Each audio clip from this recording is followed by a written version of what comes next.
सो इस ऑडियो में हम पूरे प्लांट किंगडम को एक बार में एनसीईआरटी लाइन बाय लाइन कर रिवाइज करेंगे। सो स्टार्ट करते हैं। In the previous chapter, we looked at the broad classification of living organisms under the system proposed by Whittaker, wherein he suggested that five kingdom classification, which is Monera, Protista, Fungi, Animalia, and Plantae. In this chapter, we will deal in detail with the further classification within kingdom Plantae, popularly known as the plant kingdom. We must stress here that our understanding of the plant kingdom has changed over time.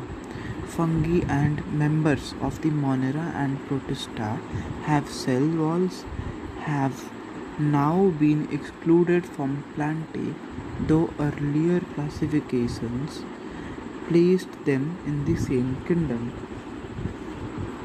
So, cyanobacteria that are also referred to as blue-green algae are not algae anymore.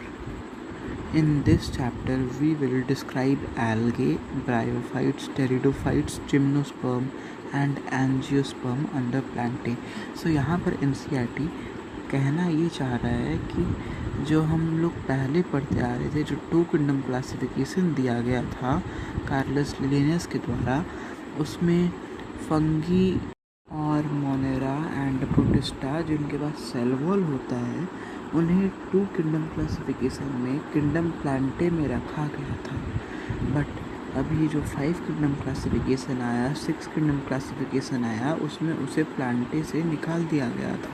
सो जो cyanobacteria थे जिसे हम लोग blue green algae कहते थे, वो अब algae नहीं रहे। इस चैप्टर में algae, bryophytes, pteridophytes, gymnosperm, angiosperm देखेंगे। यहाँ पर एल्गे में से ग्रीन एल्गे हटा दिया गया है, ये प्योर एल्गे है। So next line, let us also look at classification within angiosperm to understand some of the concerns that influenced the classification systems. The earliest systems of classification used only gross superficial morphological characters. ये सब lines जो दिए हैं, gross superficial morphological characters such as habit, colour, number and shape of leaves et cetera, ये एकदम line by line याद होना चाहिए। दे वर based mainly on vegetative characters or on the androsium structure given by Linnaeus. Such systems were artificial. तो यहाँ पर बताया क्या जा रहा है, जो अर्लीस्ट सिस्टम ऑफ क्लासिफिकेशन था वो बस जो बाहर से देखा जाता है मॉर्फोलॉजिकल कैरेक्टर, उसके बेसिस पर था, जो कि हैबिट उसका कैसा है, कलर क्या है, नंबर क्या है, शेप क्या है पत्ते का। ये वेजिटेटिव कैरेक्टर्स यानी कि जो एंड्रोसियम स्ट्रक्चर पे जो कैरेक्टर्स दिखते हैं उसके बेसिस पे दिया गया था, और इसी को आर्टिफिशियल सिस्टम कहा गया था। दे separated the closely related species since they were based on a few characteristics. Also the artificial systems gave equal weightage to vegetative and sexual characters. This is not acceptable since we know that often the vegetative characters are most easily affected by environment. So यहाँ पे कहा है कि वो जो classification दिया गया वो सेपरेट किया क्लोजली रिलेटेड स्पीसीज़ को, यानी जो जैसे कि अगर कोई स्पीसीज है वो क्लोजली रिलेटेबल भी है, फिर भी उसे रिलेटेबल नहीं रखा जाएगा क्योंकि उसका शेप लीव्स का अलग है। जैसे कि आप ब्रायोफाइट्स में देख सकते हो शेप कैसे लीव्स के किसी, ये जो है ये फ्यू कैरेक्टर्स के बेस्ड पे बनाया गया था।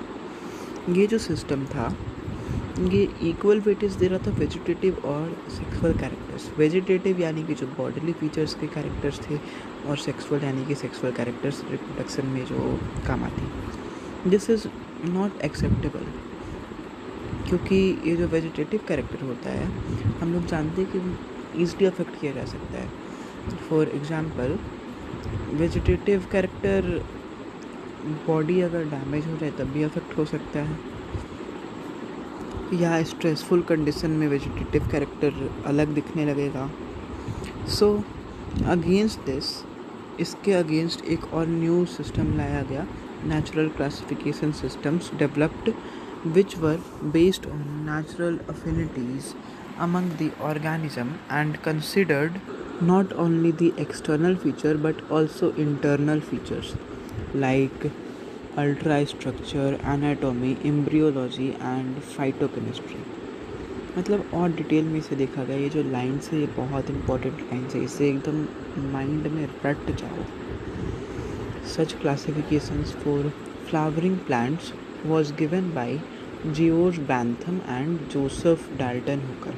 हमें बस एक ही साइंटिस्ट, मतलब दोनों साइंटिस्ट का नाम इस तरीके से याद रखना है कि जो तीनों सिस्टम दिया गया क्लासिफिकेशन का, artificial, natural system, phylogenetic system, उसमें से बस हमें यही दो नाम जो जियोर्ज बैंथम और जोसेफ डाल्टन हुकर है ये दिया गया था नेचुरल सिस्टम में।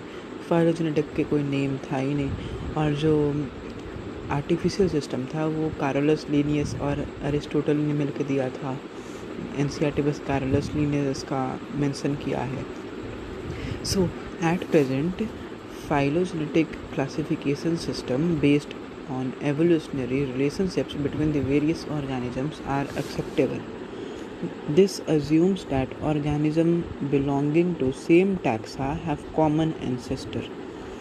We now use information from many other sources to help resolve difficulties in classification. So, these become more important when there is no supporting fossil evidence. Numerical taxonomy, which is now easily carried out using computers, is based on all observable characters. Number and codes are assigned to all the characters and the data are then processed. In this way, each character is given equal importance, and at the same time hundreds of characters can be considered. Cytotaxonomy, that is based on cytological information like chromosome number, structure, behavior, and chemotaxonomy, that uses the chemical constituents of the plant to resolve confusions, are also used by taxonomists these days. So in lines में NCERT ये कहना चाहता है कि जो phylogenetic classification system है, phylogenetic यानी कि एवोल्यूशनरी रिलेशनशिप को कंसिडर करने वाला जो स्टडी होता है उसे फाइलोजेनी कहते हैं। ये अज्यूम करता है, मतलब ये सेम टैक्सा लेवल पर जो उसके एंसेस्टर कॉमन हैं उसका एक ग्रुप बनाता है। फिर ये जो है डिफ़िकल्टीज़ को कम करता है।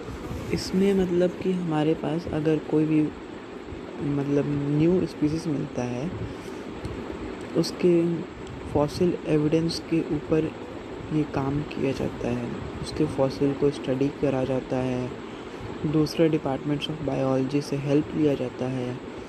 फिर उसके बाद आता है न्यूमेरिकल टैक्सोनॉमी।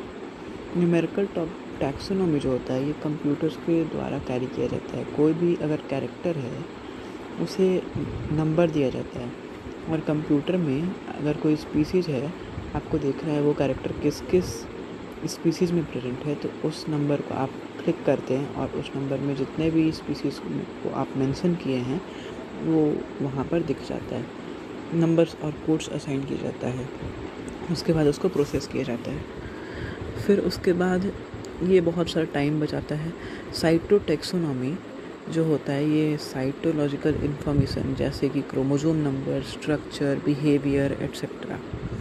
और जो कीमोटैक्सोनॉमी होता है वो chemical constituents, for example phyto hormones हो गया, जैसे ऑक्सिन, जिब्रेलिन, साइटोकिनिन एट्सेट्रा।